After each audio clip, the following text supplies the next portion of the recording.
こんにちは、けいこです。どうぞよろしくお願いいたします。今日は9月分の変動費と利子消しは一体いつの季節がいいのかっていうトピックについてお話ししたいと思います。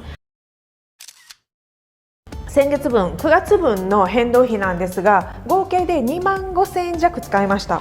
9月の2日にインドの外務省から10月から滞在者のビザのルールが変わるよっていう連絡があったんですよ。出国しないといけないとなったらば、利子消しに置いていく荷物と持っていく荷物をちょっと仕分けしないといけないなっていうことでカバンを2つ買いました。2年もいることになると思ってなかったから、いつも通りちっちゃいバックパックできたんですよ。こんなサイズ35リットルかな、ここに書いてるかな、35リットル。このバックパックとパソコンとかを入れるもうちょっとちっちゃなカバンをもう1個持ってるぐらいなんですね。あとはヨガが8回行ったのかなと、SIM カードのチャージを50ギガずつを2回、医療費の部分なんですけど、インドにヨガを習いに来る前とかは耳が聞こえにくくなることがしょっちゅうあったので、今はそんなことはないんだけれども、一応念のため耳の周りの緊張を緩めるっていうのかな、そういう効果のある薬を今回1年分ぐらい買いました。詳しい内訳に関しましては概要欄の方に記載しておきますので、ご興味あるようでしたらご覧ください。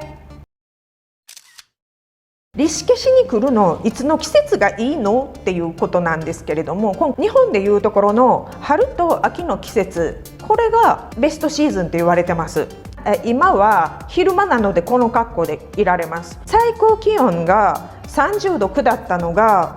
1週間ほど前に最低気温も今のところまだ16、17度あります。そんなに暑くもないし、そんなに寒くもないっていうのがちょうど秋の今ですね。一番暑いタイミングはまだタンクトップで大丈夫です。でも午前中とかちょっと日が陰ってくると、こんな感じですね。今これ長袖を着て外に出ている、牛のうんこ踏んでしまいましてガンジス川で足洗ってますと、夜になるともうだいぶ寒くなってくるんですね。もう1枚ニットのカーディガンを着ている状態です。今は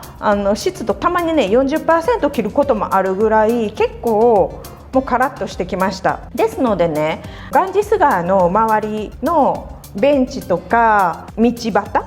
お昼寝されたりとか、他の町から来られたインド人の観光客の方たちがガスとか鍋とか食器も持ってきて、この石畳のところでお料理したりご飯食べたりしております。冗談だと思ってる？冗談ではなく、インド人の方たち各家族だけで来ないんですよ。だいたい一つのグループが数人ってことはなくて、十数人のサイズで移動してらっしゃいます。ですから石畳のところに布を引いてピクニック状態でね、ご飯作って食べてガンジス川見ながらお昼寝してるっていう状態がね、10月と春の季節によく見られる光景です。もう一つのシーズンいい季節が2月の後半から3月の終わりぐらいまで。ただ日本人で普通に働いてらっしゃる方にとっては秋とか春ってお休み取れないじゃないですか。欧米諸国の人からするとちょっと考えられない話かもしれないんですけどもね、日本でサラリーマンとして働いてると自分の好きなタイミングで休暇が取れるのって結婚休暇ぐらいなんですよ。長くても10日とか2週間。日本の祝祭日が固まってるところが1年に3回あって、無理やりちょっとした休みをくっつけて、それでも大体が9日間しか休み取れなく、その時期は4月の終わりから5月の初めまでと8月の半ば、あとは年末年始、この3箇所に固まってて、それ以外の季節には長期では休み取れないです。ではその夏と冬とだったらどっちがマシなのっていうことなんですけども、どっちかしか選べないですよね。日本人結局真夏か真冬かしか選べない。ここは標高はそんなには高くないんですけれども、ヒマラヤの麓なので冬場ってね、山おろしが吹くんですよ。ただ寒いのが平気な人がよく口にする言葉ってあるじゃないですか。冬のね、すごい寒い日の朝に空気がキーンと冷えて気持ちいいっていう表現ができる人は真冬のリシケシ大丈夫だと思います。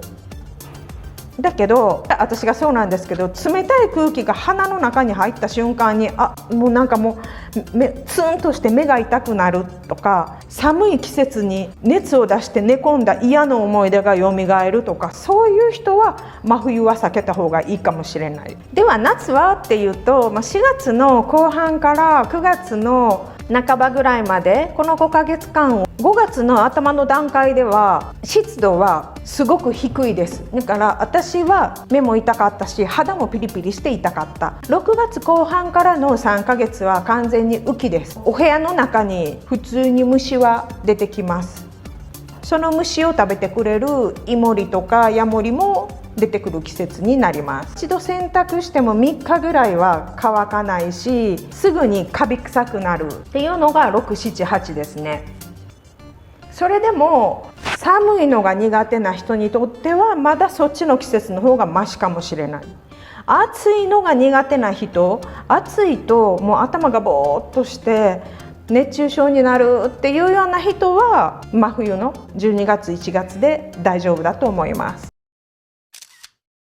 緑色のガンジス川に入るリシケシの景色がすごく綺麗なので、その写真を、その動画を撮りたくて何日間か待ってたんですけど、日本も同じだと思うし、北半球全体そうだったのかな。すっごく寒い日ありましたよね。リシケシ周辺でも大雨でして、せっかくねちょっと緑色になりつつあったガンジス川がまた雨季の季節の色に戻ってしまったんで、次の動画ではエメラルドグリーンのガンジス川をご紹介できると思います。